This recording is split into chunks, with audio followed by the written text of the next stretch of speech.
വീണ്ടും ചേരുന്നു മറ്റൊരു പ്രധാന വാർത്തയിലേക്ക്. കോട്ടയം കാഞ്ഞിരപ്പള്ളിക്കടുത്ത് കഴിഞ്ഞ ദിവസമുണ്ടായ ബൈക്ക് അപകടത്തിൽ മസ്തിഷ്ക മരണം സ്ഥിരീകരിച്ച ആൻഡ്രൂസ് എന്ന യുവാവിന്റെ അവയവങ്ങൾ ദാനം ചെയ്തത് സമൂഹത്തിന് മാതൃകയായി. വിജയകരമായ ശസ്ത്രക്രിയയ്ക്ക് ശേഷം മൃതസംസ്കാരം നടന്നുകൊണ്ടിരിക്കുകയാണിപ്പോൾ. കൂടുതൽ വിവരങ്ങളുമായി ബീന ചേരുന്നു. ബീന, എന്തൊക്കെയാണ് വിശദാംശങ്ങൾ? സോമി, കോട്ടയം കാഞ്ഞിരപ്പള്ളിയിൽ കഴിഞ്ഞ ദിവസമുണ്ടായ ബൈക്ക് അപകടത്തിൽ മസ്തിഷ്ക മരണം സംഭവിച്ച ആൻഡ്രൂസ് എന്ന യുവാവിന്റെ അവയവങ്ങളാണ് ബന്ധുക്കൾ ദാനം ചെയ്തിരിക്കുന്നത്. ജീവിച്ചിരിക്കെ തന്നെ അവയവങ്ങൾ ദാനം ചെയ്യുവാനുള്ള സമ്മതപത്രം ആൻഡ്രൂസ് നൽകിയിരുന്നു എന്നുള്ളത് ശ്രദ്ധേയമാണ്. ഹെൽമറ്റ് ധരിക്കാതെയുള്ള യാത്രയായിരുന്നു മരണകാരണം എന്നാണ് അറിയുവാൻ കഴിഞ്ഞത്. 7 പേരുടെ ജീവിതത്തിലേക്കാണ് ആൻഡ്രൂസ് പ്രതീക്ഷ നൽകിയിരിക്കുന്നത്. ഇപ്പോൾ സംസ്കാര ചടങ്ങുകൾ നടന്നുകൊണ്ടിരിക്കുകയാണ്. രാഷ്ട്രീയ സാമൂഹ്യ മേഖലയിലെ പല പ്രമുഖന്മാരും ഇവിടെ എത്തിച്ചേർന്നിട്ടുണ്ട്. ക്യാമറാമാൻ അനൂപിനോടൊപ്പം ബീന. സോമി.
ആൻഡ്രൂ,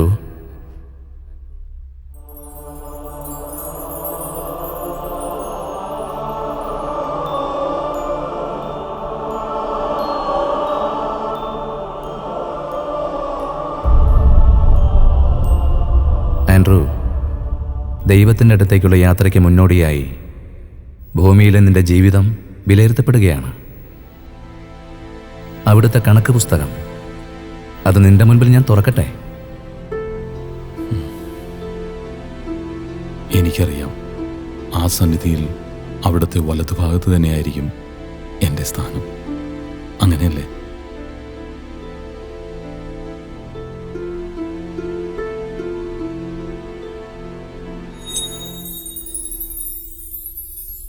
അവിടെ നിന്റെ പേര് എഴുതി ചേർക്കപ്പെട്ടിട്ടില്ല ആൻഡ്രൂ.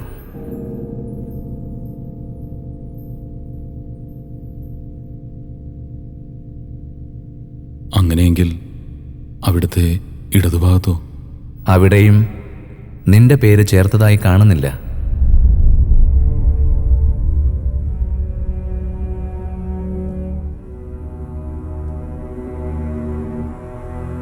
കാരണം? നിന്റെ ജീവിതത്തിലെ എല്ലാ തെറ്റുകളും ഇവിടെ പൊറുക്കപ്പെട്ടു കഴിഞ്ഞു. പക്ഷേ ദൈവം നിന്നെ എപ്രകാരം ഭൂമിയിൽ സൃഷ്ടിച്ചുവോ അപ്രകാരമല്ല നീ ഇവിടെ എത്തിയിരിക്കുന്നത് എന്നതാണതിന് കാരണം.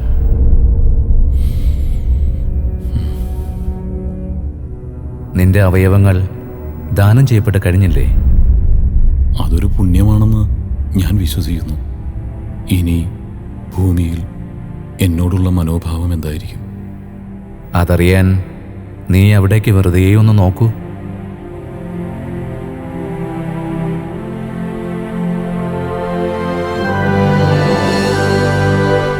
ഇംപോസിബിൾ.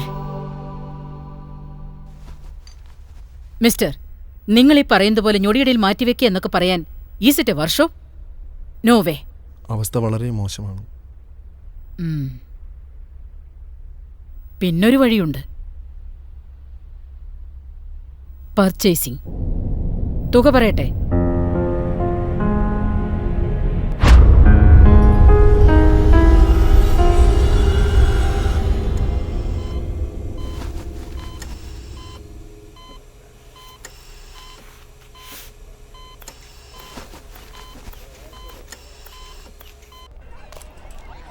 കേട്ടോ സഖാവേ, സമ്പൂർണ്ണ സോഷ്യലിസം അണുവിട തെറ്റാതെ നടക്കുന്നത് ഞാൻ ആദ്യമായിട്ട് കണ്ടത് ഇവിടെയാ.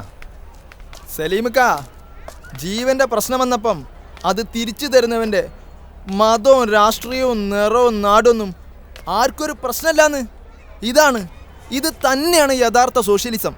മറിച്ചൊരു കല്യാണത്തിൻ്റെ കാര്യത്തിലാകുമ്പോഴാ അവൻ്റെ ജോലി കൂലി. അത് നീ പറഞ്ഞത് കറക്റ്റ് തന്നെയാ. ഒടുവിൽ പറഞ്ഞതിനോട് പൂർണ്ണമായിട്ട് യോജിക്കാൻ ഒക്കത്തില്ലെങ്കിലും ഞാൻ ഓർക്കുമായിരുന്നു, ഇമ്മാതിരി വാർത്തകൾ പത്രത്തിലൊക്കെ വായിക്കുമ്പോൾ ഒരിക്കലും കണ്ടിട്ടില്ലാത്തവരാണെങ്കിലും അവരോട് തോന്നുന്ന ഒരു ബഹുമാനം ഉണ്ടല്ലോ, അത് വലുത് തന്നെയാ. അല്ല രാജേഷേ, നിനക്ക് ഞാൻ എങ്ങനെ സഖാവായത്?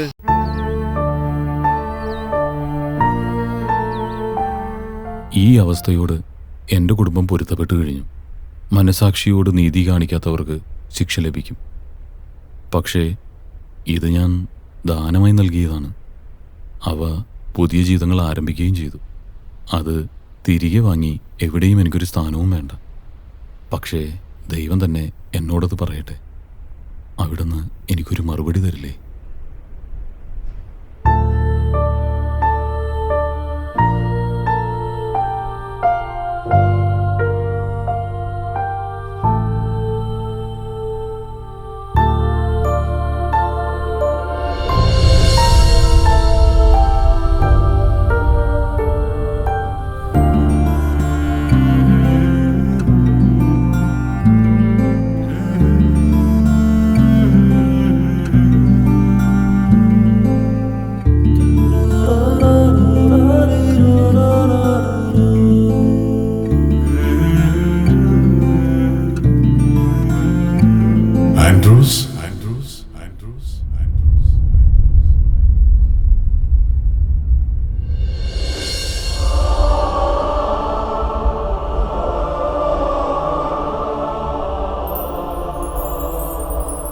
അങ്ങനെ പേര് ചൊല്ലി വിളിച്ചിരിക്കുന്നു. പക്ഷേ പറയൂ ആൻഡ്രൂസ്, ഞാൻ ചെയ്തത്, എന്നിലൂടെ സംഭവിച്ചത് അത് പുണ്യമല്ലേ? എന്നിട്ടും അങ്ങയുടെ കണക്ക് പുസ്തകത്തിൽ എൻ്റെ പേര് എഴുതി ചേർക്കാതിരുന്നത് എന്തുകൊണ്ടാണ്? നീ ചെയ്തത് പുണ്യം തന്നെ ആൻഡ്രൂസ്. പക്ഷേ എന്റെ കണക്ക് പുസ്തക താളുകളിൽ എവിടെയും നിന്റെ പേര് ഞാൻ എഴുതി ചേർക്കുകയില്ല. അതിന് കാരണം തേടിയല്ലേ നീ വന്നത്? അതറിയാൻ നീ നിന്റെ കണ്ണുകൾ മെല്ലെ ഒന്നടയ്ക്കും.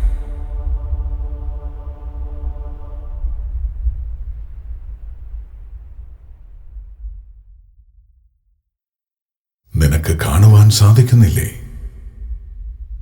നോക്കൂ, സൂക്ഷിച്ച്.